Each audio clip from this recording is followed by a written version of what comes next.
So you're taking a client through the overhead squat and you see an excessive forward lean of the torso. What do you do about it? In this video, we're gonna give you some strategies for helping improve the way that your client moves and also give you an idea of maybe some exercise alterations. And before we dive into that, just a good reminder for you guys, because this is what we're looking to accomplish and use, is understanding the overactive and the underactive muscles involved. Potential, right? Potential doesn't mean automatic. Potential overactive muscles, maybe the calf complex, which we've done some other videos on, so take a look at that. We're not gonna dive too deep into that, although this very well could be it. Some issues with our calf complex, our hip flexors, right? This hip flexor complex, the quadriceps, our rectus femoris, our iliopsoas complex, and then potentially the abdominal complex. So your idea on this, there might be too much signal. So as we think about it, how do we relieve some of that signal through what we do? And then underactive here, things that might not be firing enough. Anterior tibialis, easy one to remember because that's just working antagonistic to our other calf muscles. Our glute max, again, antagonist to those hip flexors, right? Glute max is gonna be a hip extensor. And the last one being the erector spinae complex. Let's jump in. So I mentioned we already have another video on ankle restriction. So if you're looking for some drills, especially prep and prime stuff, to improve how the ankle moves, that could be a good strategy here, because what we'll know and what we understand about the kinetic chain is that if we're not moving enough in the ankles with a normal squat pattern, then it does make sense that we may have to compensate with that forward lean. So that could be a great approach here. What I want to jump into first is also understanding, in addition to improving the way someone moves, we also still want to train the squat pattern while we're doing so. And oftentimes, a slight heel elevation can be a great way to make sure it's not that we need this perfect upright squat, but that it keeps them a little bit more upright, so that we can still train the pattern. We can also still be giving them some of the physiological changes and goals that they're looking for while we're improving ankle mobility. And I say that because ankle mobility, in my experience, is not one that changes very quickly. So I still want to have them train. And so if you find people can train with better positions, right, better loads, do it while you're trying to improve the ankle mobility.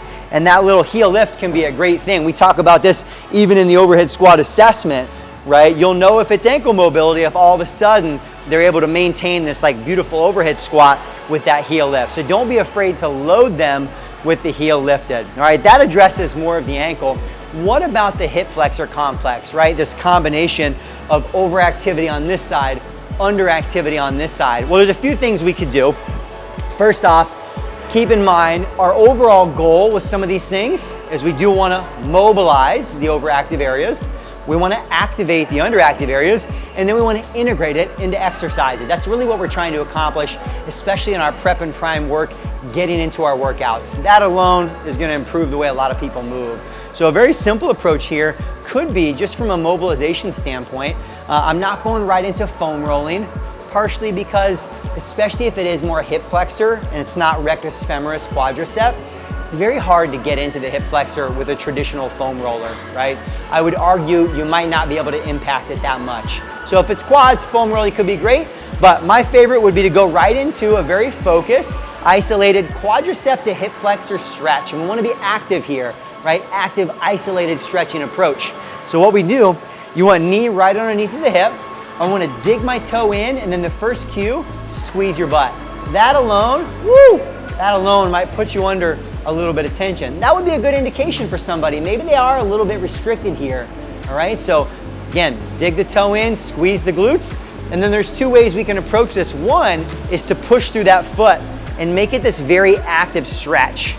And if you're doing it right, as you guys try this on your own, you'll feel a very high position. That's how you know you're really getting into that hip flexor complex.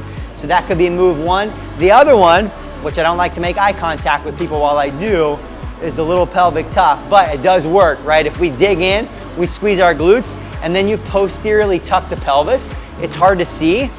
What that's doing is that's really putting us through a stretch in that position. So that could be one of your approaches and strategies.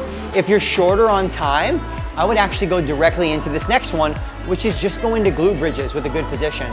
Because as we know, reciprocal inhibition, if I activate the glutes, my body is likely to down-regulate the antagonist, the opposite side. So this is a great 2-for-1. If you've got more time, do both, but if not, just go right into your glute bridge variations. I think a good one here to cue people on, not that we always want to do bridges with a posterior tuck, right? We have a natural curvature of the spine. We have this natural lordosis. We have this natural kyphosis. But this can be a great one to make sure that we're only moving in the hip, which is as we're going two-legged bridge, push your low back down, and then from there, bridge up. That's gonna make sure it's very, very glute dominant. It's gonna make sure we're not getting extra height through the low back. So that will be one version. Other one also, just single leg, right? Push that low back down, single leg bridge up. And if it was me, I would add some isometrics here, right? Maybe up and hold for 3 to 5. A lot of benefit to the isometrics, especially as we're trying to down regulate the opposite side. Gives us an opportunity to send some really good signals to those glutes and hopefully get some more activity going in that area, all right? The good thing about this is also a great way. You're gonna get a little bit of ancillary erector spinae. If you need some more focused work, you could go into some things like some low back extensions. We're not gonna go through that in this video, but even if you just do those things, right? Address a little bit of what's going on here, think about and maybe do some work on the ankles, then I guarantee you, you're gonna have people moving in better positions, and you're also gonna be making sure you're choosing the right exercises so they can still train with intensity.